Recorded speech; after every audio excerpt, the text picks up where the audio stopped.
welcome to Creative Mornings. My name is Rachel, and this is Sophie, and we are the two new co-hosts of the San Francisco chapter. Sophie lost her voice, so she cannot say hello, but she says hello. And so please go up to her afterwards and say hello, tell her your story. She'd love to meet you and learn more. It just feels so great to be gathered all together in person once again, something that the San Francisco chapter hasn't done since the pandemic, so it's been a minute.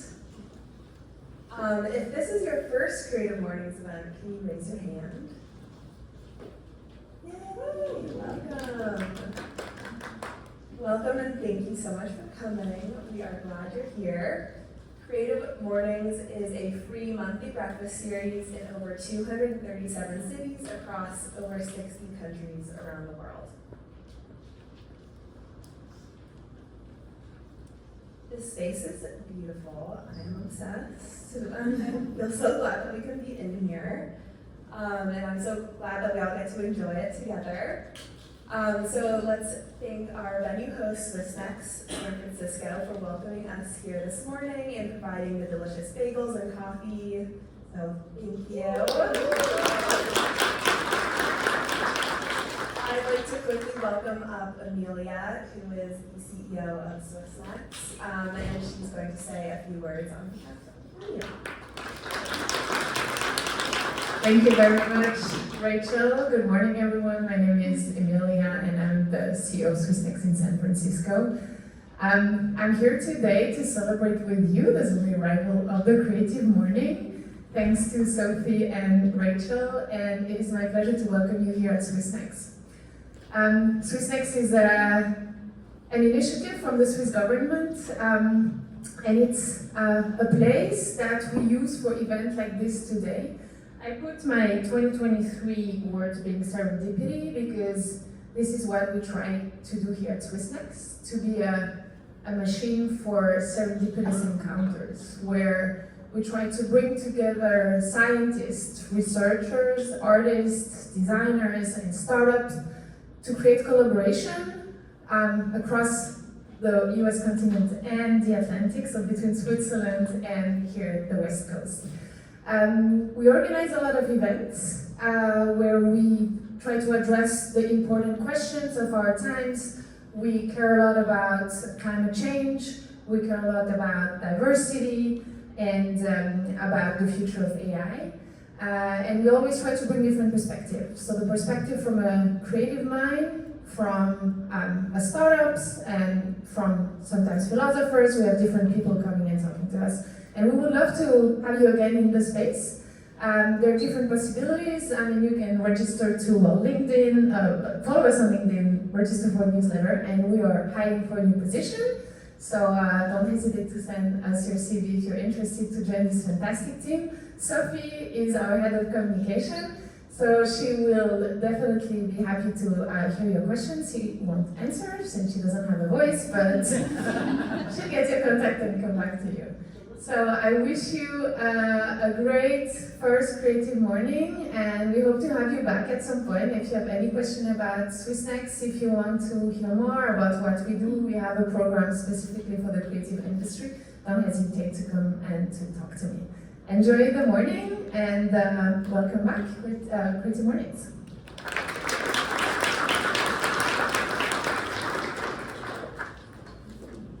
Thank you so much to our amazing volunteers who showed up extra early this morning. Volunteers, if you could please raise your hands so that we can give you a round of applause.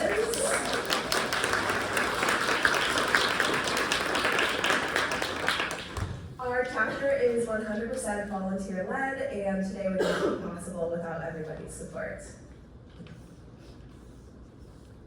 While I am not new to Creative Mornings, I am new to the San Francisco chapter, as I'm sure a handful of you are as well. I used to volunteer as a photographer for the San Diego chapter and moved to the city a little over a year ago. Some of my favorite things to do here include attending as many San Francisco farmers markets as possible, running and seeing live music, among lots of other things. Sophie, my co-host, is also new to San Francisco and used to volunteer with the Zurich, Switzerland chapter. She is Swiss American and loves to dance, do poetry, and talk about the future. We are both so excited to bring new light and joy into this chapter, and are thrilled to embark on this journey with all of you. So let's get into it. Before I introduce today's speaker, I'd like to read through the Creative Mornings Manifesto with you all. Everyone is creative. A creative life requires bravery and action, honesty and hard work. We are here to support you, celebrate with you, and encourage you to make the things you love. We believe in the power of community. We believe in giving a damn. We believe in face-to-face connections, in learning from others, in hugs and high fives. We bring together people who are driven by passion and purpose, confident that they will inspire one another and inspire change in neighborhoods and cities around the world. Everyone is welcome. Thank you.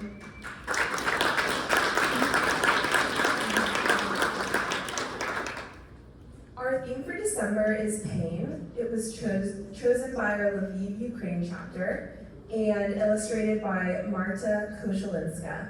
Today's talk will be around 20 minutes and there will be time for a Q&A afterwards. I am honored to introduce today's speaker, Emily Peters. In 2016, she survived a near-fatal amniotic fluid embolism in childbirth and has become an advocate for blood donation. She's the founder and CEO of brand strategy studio Uncommon Bold and author of the 2023 best-selling book, Artists Remaking Medicine, and lives in San Francisco with her husband, daughter, and pink poodle, Benny.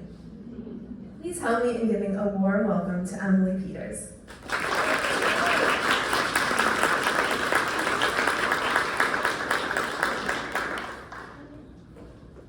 Okay.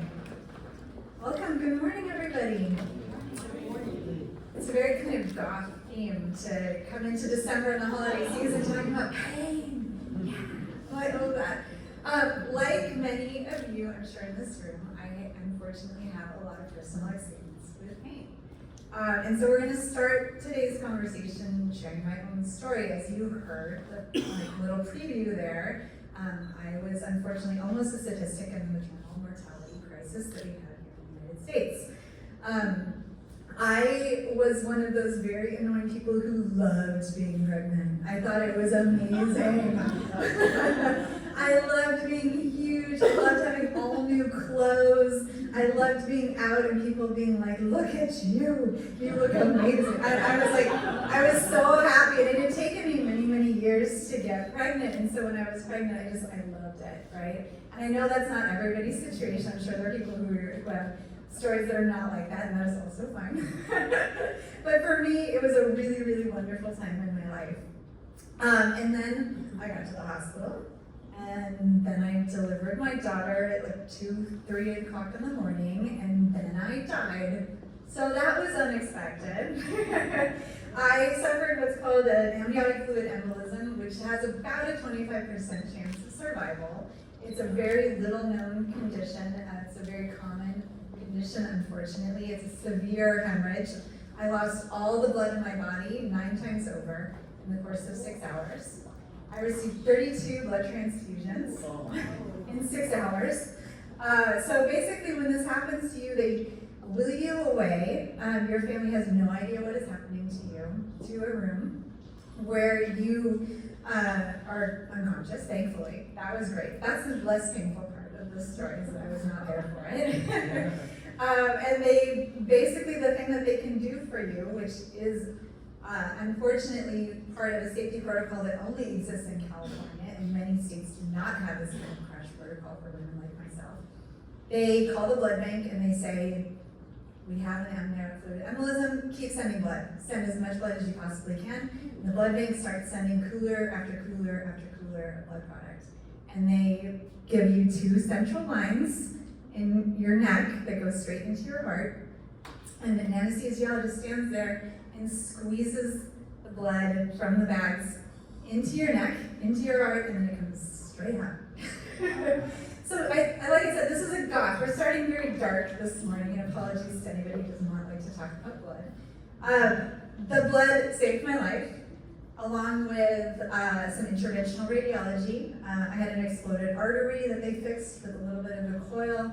They spent a couple hours going through a scope with a little piece of foam and just patching every single broken blood vessel that was in my body. I had 150 feet of gauze in this area. But I survived. That was the good news. So the happy story is that I survived. Yeah! And this is a photo of me in the ICU the next day, waking up and getting to meet my daughter for the first time. So anybody who's a parent in here, I know I'm gonna make you guys cry this morning.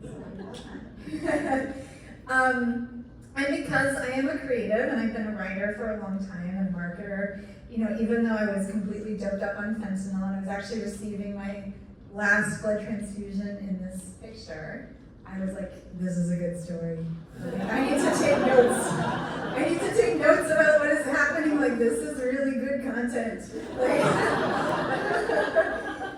And so I recovered, and I got healthy, and one of the very first things that I did is I worked with the blood bank, and I actually worked with them for a year to identify and contact my actual blood donors, and we had an event, and I got to meet them in person here in San Francisco. So that was wonderful, and it was a way of kind of starting that journey of telling this story.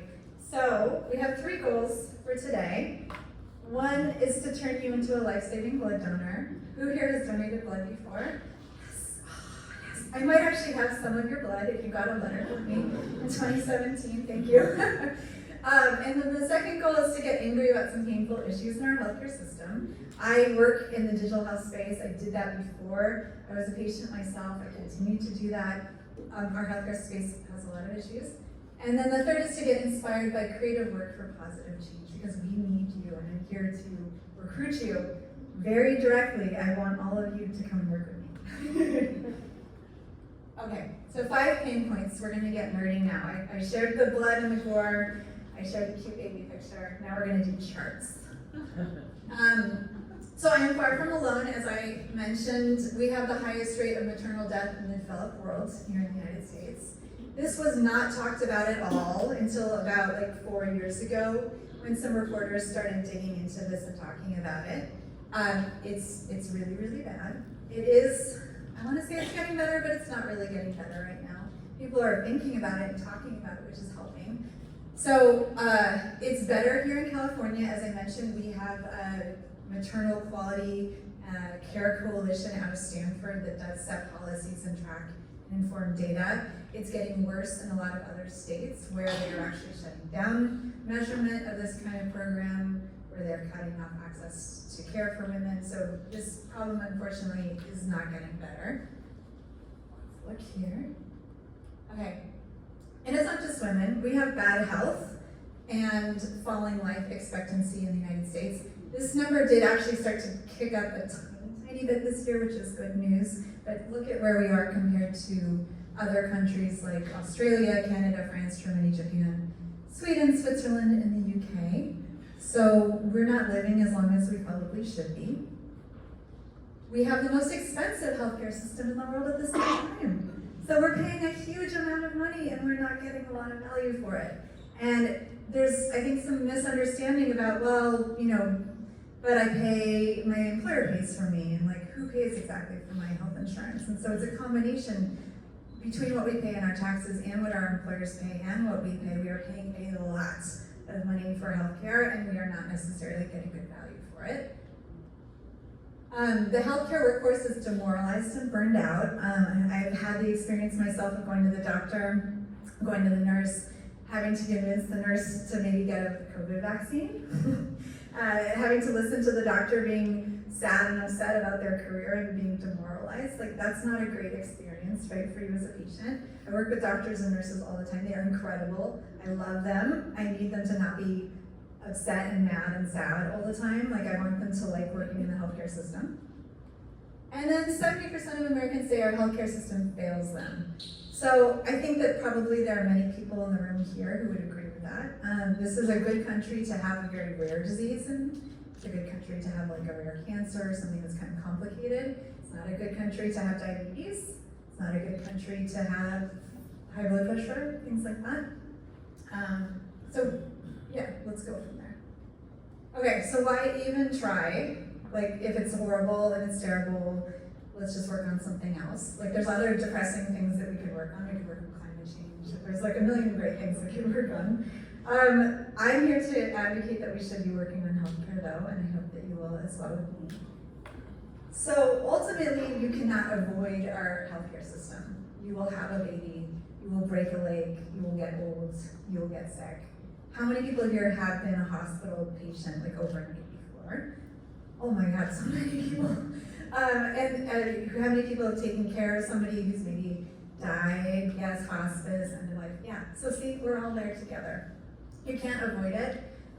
It will come for you ultimately at some point. So good luck trying to avoid it. That's like, it's not gonna happen. And then I think also we don't want to avoid it. I worked in healthcare for a long time for a reason. It's really, really beautiful. It's full of incredible, miraculous stories. It's full of people whose lives were saved, and possibly like mine. It's full of people who love medicine and are obsessed with it and think it's so beautiful. And it's really, really, really creative, even though that creativity has been very much sanitized and stripped out of our healthcare system over the last 150 years. And for creatives especially, in writing my book, which is available on Amazon.com and bookshop.org and other places, I discovered, that creatives have this unique power in healthcare to create change. And that was my initial thesis, was like, hey, I know some people like photographer Kathleen Shepard, who's right there, who use art to gain power in the healthcare system and to not feel powerless and to feel like a human, to create change. I'll introduce you to some more artists too on a future slide. But the stories that I started with, just like tacticians who were able to create positive change in our healthcare system today, started to expand out, and I realized that art and medicine had a 100,000-year history of being very, very intertwined. So the book's colors that we use, which are coal and ochre, are 100,000-year-old pigments that are used both as paint and as medicine. So it goes way back, like cave painting back. And then, things like the guild in Renaissance Italy, the guild for artists and for physicians was the same guild. They shopped in the same store for the same materials. It was this really beautiful connection. The first recorded physician in history in ancient Egypt was also the chief architect and maker of vases. So there's this really interesting connection in medicine where it is very creative, and it was often connected into things like witchcraft and music and dance and like all these things that we think of now as being kind of woo-woo. That was all really part of medicine for most of medical history. And it was really just germ theory where we discovered bacteria and like everything suddenly became white and sterile and sanitized, which saved a huge amount of lives. Don't get me wrong, I like antibiotics. But it really like lost something, I think, from our medical culture. And physicians who are still very much trained in the same way before germ theory came around, now they really feel like they're missing something, right? Like, why am I this robot who is here in this white coat, very sterile place, and I'm trying to save lives, I'm trying to practice this kind of like magical ancient art, but the system is no longer set up for me in that way. So this is why creatives, every single person in here, has more power to create change in the healthcare system than the chief medical person at the hospital down at UCSF. Because they feel powerless and demotivated and uncreative and unconnected into that world. You guys do not. So let's look at some examples, because that's a hypothesis, if we will use the scientific terms. So medicine needs art. I spent the last 3 years writing this book about artists who are working to remake our medical system. I'll introduce you to a few of them here today. So this is Yoko Sen, who is an incredible musician from Japan, who, like me, woke up in the ICU one day and was like, what is happening? And she heard the sound of the ICU around her and the sound of the different alarms, and she realized, because she's an incredibly gifted musician, that the tones of the different machines came together to create this chord called the Devil's Tritone, which is actually not, it was such a noxious tone that it was banned from churches for a long time, this chord.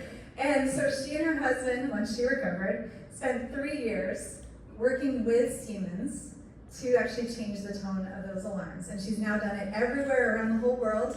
There's a whole new set of tones. She worked with nurses and doctors and patients and developers to create that, and they are less toxic than they used to be. Amazing! Yeah, she's incredible. She's amazing. Okay, this is the Butaro Hospital in Rwanda, created by Mass Design, a group of architects who had never designed a hospital before. And they went to Africa with Dr. Paul Farmer, who's was an incredible physician working in some of the most impoverished areas in the world. And they created this process called local fabrication, LoFab. And they worked with the community to make the hospital something that not only would become a healing space, but was a healing project in the community. So they worked with local townspeople to demolish the old hospital, to clear the grounds. They hired 3,000 people in this community, way out in the middle of nowhere, to do the stonework, to do the metal work, to do the landscape, to create the entire thing. They created this beautiful hospital. It's won like 1 million awards. You should definitely take a closer look at it. But it's beautiful, and it's really such a healing space. It's so, so different than a lot of what our hospitals here are in the United States. So they're incredible too. This is Nate Lewis, another person in the book. He started his career as an ICU nurse. He's actually a 3rd-generation nurse. And started to do more and more art and became a full-time fine artist. And now he actually just exhibited at Art Basel for the first time this year. So he's really a rising star. And he uses the medical imagery in the process of assessment, which is what nurses are taught, to do his art, which is using EKGs and CT scans and talking about racism and systemic inequity and challenges that we have in the American society, which are leading us to not live very long. So he's incredible. Kathleen is here with us. She did not know that I was going to put her incredible scar photo up on screen. This also was in NPR, so her scars get around.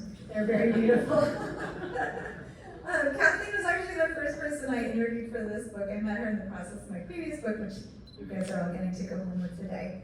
And Kathleen kind of created this thesis for me about art and power. She is a heart-lung transplant survivor, and she used her camera as a patient with these really fancy doctors, these transplant surgeons who were big deal people, right? Capital B, capital D people. She used her camera for them to see her as a person, and also to be like a little bit intimidated by her. Like, why is this person taking my photo?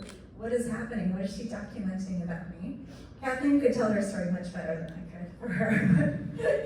But after she recovered and continues to recover, she's taking pictures of other people's scars. And she's showing surgeons they have choices in where they put these scars. And she talks in the chapter that we worked on together about physicians having a choice that they can put these drain tubes on the side, and for women, now you can wear a bikini, you can wear low-cut shirts, like you can continue to live your life. And her asking her own surgeons about that, and then waking up, with the chest tubes right across the middle of her chest. And so how can you be seen as a powerful person, as a patient, even when you're about to have this incredible procedure of getting a new heart and new lungs? And she's here, you guys should talk to her. She's an incredible photographer. Okay, and then my last example here. This is a group called Mischief, you might have heard of. They're kind of a pop art, cool collective. They created those red boots that all the celebrities wore this year. But before they did the boots, they did this really cool art project during the early days of COVID where they asked people to send in their medical bills to them. And they used it to create these giant paintings. You can't tell how big these are, but this is like life size. And then they auctioned off the paintings to raise money. and use the money to then pay off the person's medical bills. Yeah, and so this was a great project because, yeah, they raised, this is like $80,000, but also talking about the financial toxicity of our healthcare system and how it is not acceptable to be getting bills like this when you are sick, and that these bills don't make any sense, and that they don't add up, and that, it's just a terrible system for everybody. So these are 5 among many, many, many examples of why we need you to come help us in the healthcare system. And also, please donate blood. Thank you very much.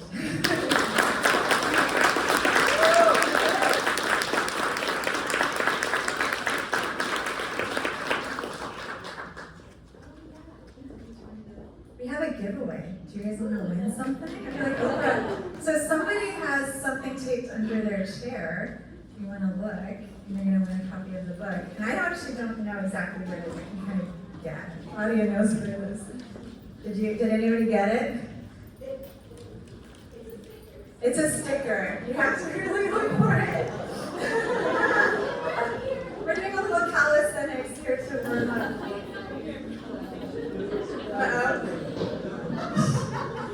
Claudia's going to try to remember where she put it on.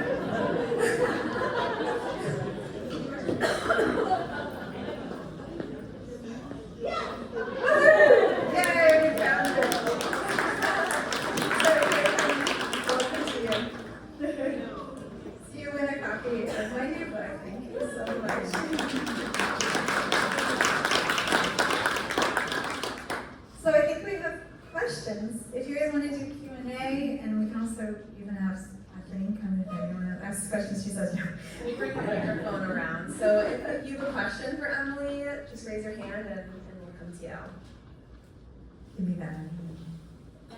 I have a question. I would love to donate blood. I used to all the time until they said the restriction of living in Great Britain. Yeah, because my I mean, I disease. have Yeah. O negative, and I would go every single week if I could. Yeah. But it's a restriction, and I think they've removed it, because I'm the same. are you? Because I think I think I it's researched it. Yeah. just recently. Like just though. Just recently removed. Keep checking. That's fine. That's I the just- keep checking, because they are changing the rules. They Thank also you. had It's just- some really bad policies around LGBTQ donors, which are getting better, not great still, but better. So yeah, please keep checking. It is an incredible, beautiful, life-saving process. It's like anything in healthcare, it's not perfect. Yeah. Hi, I'm actually a nurse, and I just, former ICU nurse, now active nurse, and a creative. And I think I always come to Creative Mornings for the past decade because I feel like, yes, the healthcare system, I went into it with a creative mindset and it's sterilized. Mhm.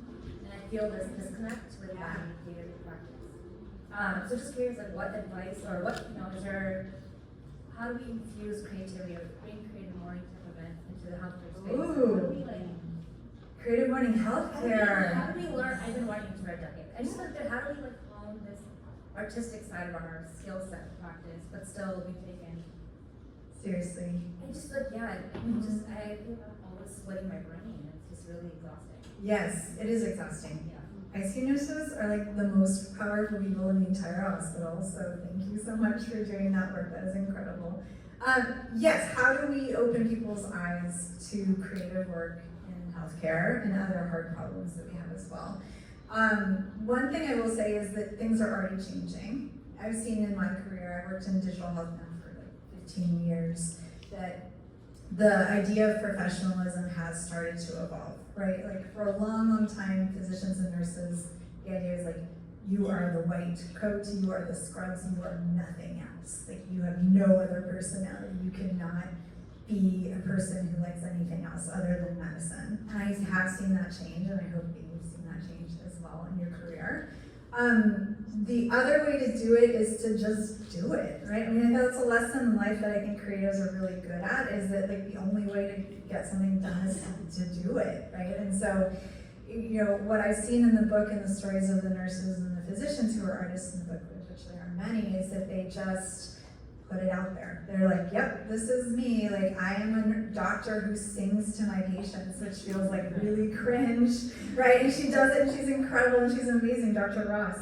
I'm a pathologist, and I make collages, and I'm like, that's a huge part of my personality, and like I'm just doing that. And so really the change, I think, to that medical culture comes from people like hopefully yourself just being out there and saying, like, this is what I'm gonna do.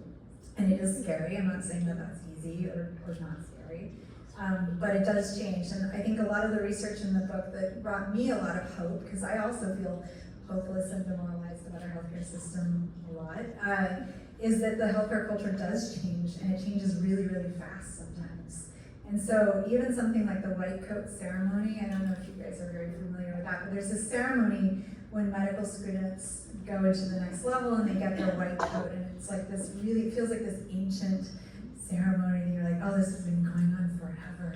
Like, this is like a sacred part of becoming a physician and taking the Hippocratic Oath.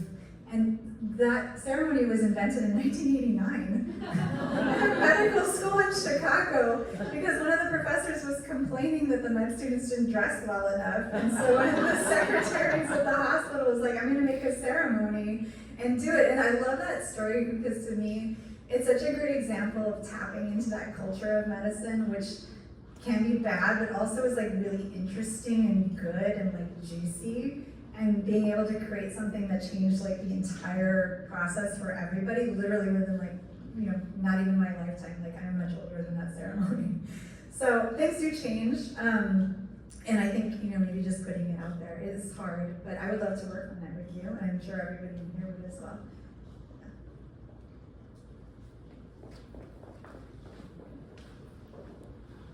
Hi. I have two questions. It's okay. Two. Yeah. The first one is, where did you start to pick up on these patterns of artists and creatives making an impact? Okay, yeah, so the first question was, I had been doing creative work in medicine for a long, long time, and at the brand strategy studio that I run, we hire artists a lot to come in and make creative for us, because healthcare is so bad at communicating, and artists are really good at helping like translate and complex ideas. But it was Kathleen, really, who I spoke to. I interviewed her almost 4 years ago now. And I wanted to write a book about power and change in healthcare, but that is like way too big of a theme. And it was talking to her that I started to see this pattern of artists being really powerful, and then started to see this pattern of like, almost like the Matrix moment of like, oh my God, the artists everywhere. What's your second one? So thanks. Where do you see the biggest area of impact or opportunity for creatives to get involved? I mean, I'm really, really excited about culture change in medicine, because I think that's our #1 issue, beyond, you know, the issues of financial toxicity and beyond the issues of like the mental health crisis, and like, I mean, you can pick like 1,000 issues that exist in our healthcare system. To me, the biggest issue is that nobody who works in healthcare thinks that they can change healthcare. And it's like, I cannot, as one patient, try to convince like the CEO of a hospital or the CEO of a health plan or like a prominent physician like that there's hope for our healthcare system. Like, that's a huge problem to me. So I want to change that culture. I want doctors and nurses and everybody involved in the system to believe that we can change it, that this could be as bad as it gets. I think artists can do that really powerfully.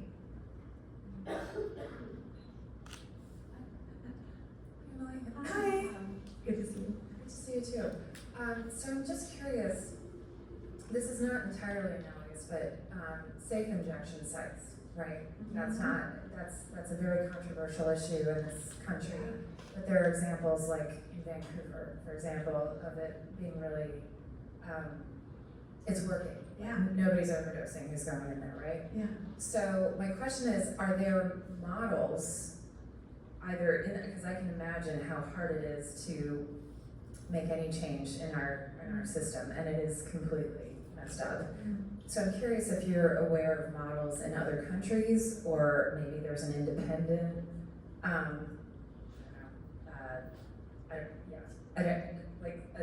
some model either in this country or elsewhere that you think is something to be really closely looked at. Yeah, so where are some like benchmarks for hope from other countries, right? Japan's really interesting. It's obviously a very, very different culture from ours. In Japan, you see your primary care physician like 12 to 14 times a year on average. you have a really deep relationship with that doctor, right?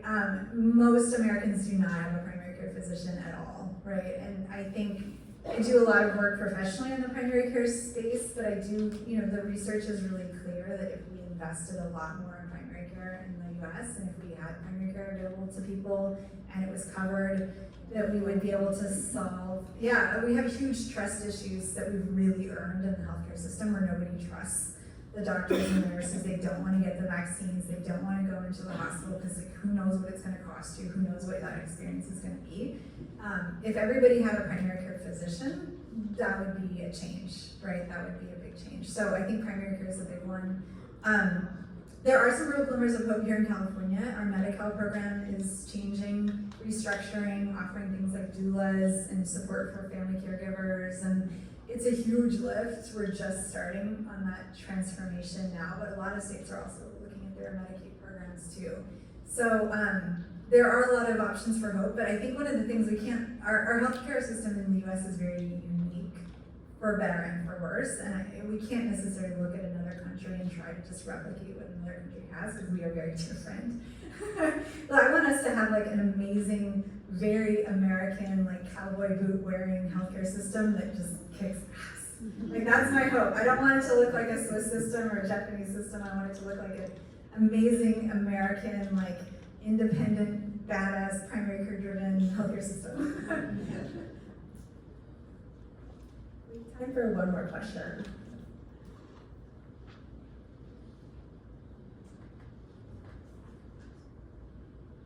So whether you're creative or not, I think we can establish a more personal relationships with the white coats that we see. So like this week I saw my doctor, and at the end she said, "Any other questions?" And I said, "Yes, what are you doing for the holidays?" And she talked about her kids are all in college, they're coming home different times of the month, and they'll probably do something local like San Diego. Usually she's Indian, they go to India.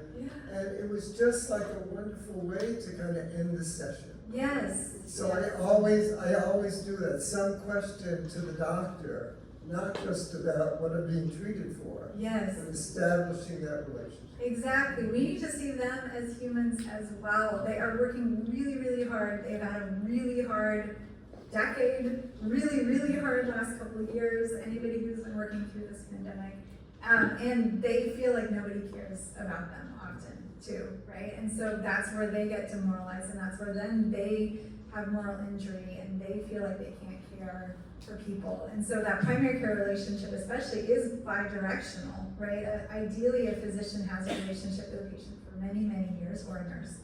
And when that person is sick and dying, there's a relationship there that they know that they did their best for the patient as well. And so there is so much, that beauty part of medicine is very much in like what you said. I've had so many doctors and nurses in my own life who are complete heroes, who, my own physician who delivered my daughter came to the ceremony where we met my blood donors and sobbed in front of everybody. And I felt so bad for her because she really, I was passed out. She was the one who had really been through that horrible day and had saved my life. And I think you're exactly right.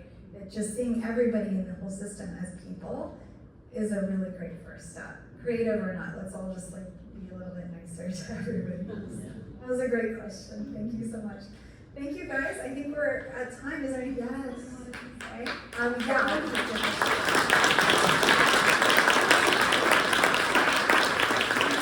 you so much, Emily. I always feel just so inspired after Creative Mornings, and like my heart is so full and inspired. I'm walking into this weekend feeling so many bright colors and the light today. I'm just like in a great mood. So thank you. I really appreciate you spending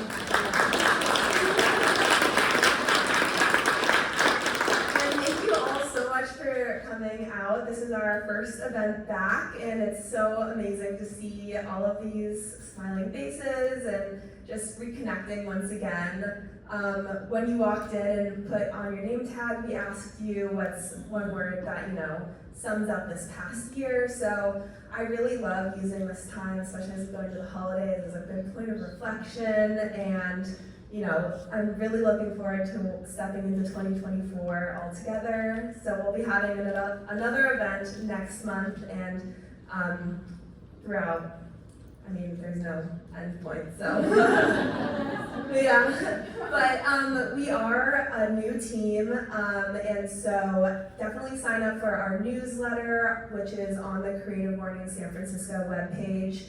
If you did receive the newsletter and you're interested in volunteering, we have a Google form that you can fill out, and we'll just reach out to you about day of volunteering, or if you're interested in some behind the scenes work too, that would be great. But yeah, enjoy your Fridays, and thank you all so much.